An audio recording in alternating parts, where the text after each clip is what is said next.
De volta, pessoal, aí, falsa identidade, artigo 307 do Código Penal.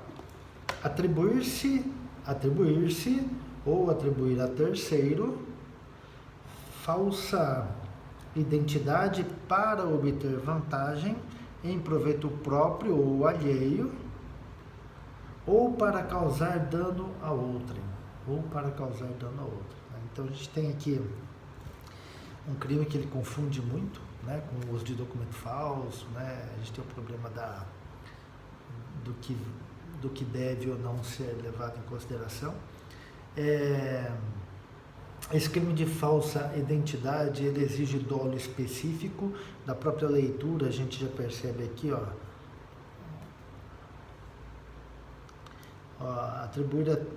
atribuir-se ou atribuir a terceiro falsa identidade para obter vantagem. Se não for para obter vantagem, a gente não tem o crime. Para si, proveito próprio alheio, ou para causar dano a outrem, né? Ou para causar prejuízo a outrem. Então a gente tem um especial fim de agir, que é o proveito próprio alheio, ou para causar dano a outrem. Se não tiver o especial fim de agir, a gente não tem um tipo.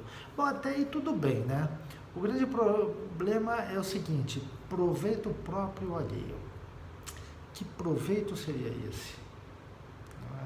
Bom, de cara a gente pensa em dinheiro, né? Patrimônio, né? Bom, primeiro, se o proveito próprio ou alheio ele for patrimonial, a gente não está falando em falsa identidade, mas a gente está falando em estelionato, lá no artigo 171. Ou então, se o proveito próprio ou alheio for pecúnia, por exemplo, for um bem, né, for patrimônio, a gente está no estelionato, porque a intenção dele era essa. Então a gente tem o tipo próprio lá no artigo 171. Portanto, esse proveito, essa vantagem, ela não pode ser econômica. Tem que ser qualquer uma outra, né? Também não pode ser sexual. Por que não pode ser sexual? Porque a gente já tem lá a violação sexual mediante fraude do artigo 215 do Código Penal. O que sobra? Todas as outras. Eu posso ter uma falsa identidade com o objetivo de, por exemplo, conseguir um outro documento, conseguir um benefício, conseguir um cargo, conseguir o ingresso num show famoso, né? Tem várias situações que eu posso tentar isso, né? O crime de falsa identidade, ele é subsidiário. Por quê? Se a gente olhar aqui na pena, vem lá, detenção de 3 meses a 1 ano ou multa, se o fato não constitui elemento de crime mais grave. Aí entra o estelionato, aí entra a violação sexual mediante fraude, qualquer outro crime que apareça nessa conduta, mesmo utilizando a falsa identidade, a gente identificar o sujeito e é um crime mais grave, então a gente já exclui o 307 e ele responde somente pelo outro crime, né? Então não é possível a gente acumular. Uma outra coisa interessante, o que é identidade? Porque a gente fala em falsa identidade, a gente já imagina o uso de documento falso. E não tem nada a ver uma coisa com a outra. Se eu usei o documento e lá está dizendo que eu sou outra pessoa, eu estou com o uso de documento falso. Se eu me apresento como sendo quem eu não sou, aí eu estou na falsa identidade. Se eu apresentar o documento, uso de documento falso. Se eu me apresento, é a falsa identidade. É eu mostrando que a minha identidade não é aquela. E aí a gente tem alguns problemas também. O que é identidade? Identidade é isso aqui que vocês estão vendo? Identidade é meu nome, minha qualificação, meu estado civil, meu endereço, minha profissão. O que é identidade? Então, na verdade, a identidade, aqui para o artigo 307, são aqueles componentes da pessoa, de quem ela é efetivamente. Aquela pessoa é quem ela realmente se apresenta. Eu sou Walter Sampaio, né? E eu sou eu aqui, né? Tem o nome do meu pai, da minha mãe, né? Data de nascimento, é tudo a mesma coisa.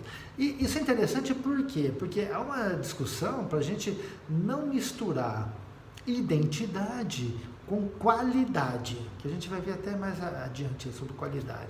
O que é a qualidade? Bom, minha qualidade, sou professor, sou delegado de polícia aposentado. Isso, a minha profissão, a minha atividade, os meus títulos acadêmicos fazem parte da minha qualidade, mas não da minha identidade. Isso a gente tem que saber separar. Se o problema for de qualidade, a gente não está aqui no falsa identidade. A gente vai estar no estelionato, qualquer outra coisa, mas a gente não está aqui na falsa identidade. Às vezes nem crime há, tá? Dependendo da situação. Outra coisa interessante em relação à falsa identidade, e eu gosto gostaria até que a gente tivesse pessoalmente discutindo, né? Porque tem bastante coisa interessante aqui. O problema da falsa identidade é a autodefesa. E aí, se a gente lembrar lá no processo penal interrogatório, né? Se a gente lembrar lá no interrogatório, alguns autores falam que ele tem 2 fases, outros falam que ele tem 3 fases, né? Mas a primeira fase é a fase da qualificação, né? O acusado ou indiciado, ele é qualificado. E uma segunda fase são as questões acerca do mérito, do crime, efetivamente, que se investiga ali. Alguns autores falam que ele tem 3 fases, por quê? A primeira fase da qualificação, a segunda fase, quando ele toma conhecimento do motivo pelo qual está sendo indiciado ou está sendo acusado, e a terceira fase do mérito. Vocês sigam quem vocês quiserem. O que interessa aqui a discussão é a seguinte: o direito ao silêncio do réu está relacionado à primeira fase ou à segunda fase? Ou está relacionado à qualificação ou ao mérito? Isso já rendeu várias discussões, ainda existem várias discussões a respeito, e a maioria tem entendido, inclusive da jurisprudência, de uma forma bem acentuada, que a qualificação ele não pode se negar. Que ele não pode se negar. Há inclusive a súmula 522 do STJ, que ele fala da tipicidade da conduta do indivíduo que se recusa, ou que afirma identidade diferente quando da prisão em flagrante. Então, ele está falando, na verdade, a súmula 522, se vocês pegarem a razão de ser dela, ela vem falando dessa fase da qualificação do interrogatório. É isso que ela vem tratando. Então, o STJ, e a maioria tem entendido, o STJ mudou a sua opinião e ele simulou nessa súmula 522. Vem entendendo o seguinte, que na qualificação, no interrogatório, o réu ou o indiciado não podem mentir. Se ele apresentar se apresentar como uma outra pessoa, aí ele vai responder pelo crime de falsa identidade. A discussão que os autores puxam aí é a seguinte: o STJ fala só da qualificação, significa dizer que se o sujeito se apresenta para a polícia, para a autoridade policial, como sendo uma outra pessoa com o objetivo de não ser preso, vamos imaginar que ele foi abordado pela polícia, está sem documento e passou todos os seus dados de identidade de uma outra pessoa, porque sabia constar contra ele um mandado de prisão. Ele deve responder pelo crime de falsa identidade ou não? Então, vários autores defendem que ele não deve responder pelo crime de falsa identidade. Por quê? Porque isso está dentro da sua autodefesa. Eu não quero passar os meus dados justamente para não ser preso. Isso seria dentro do seu direito ao silêncio.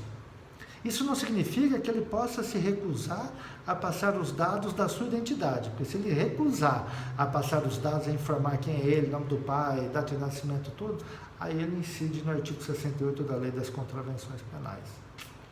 Beleza? Pensem a respeito e busquem questões para a gente discutir mais. Grande abraço.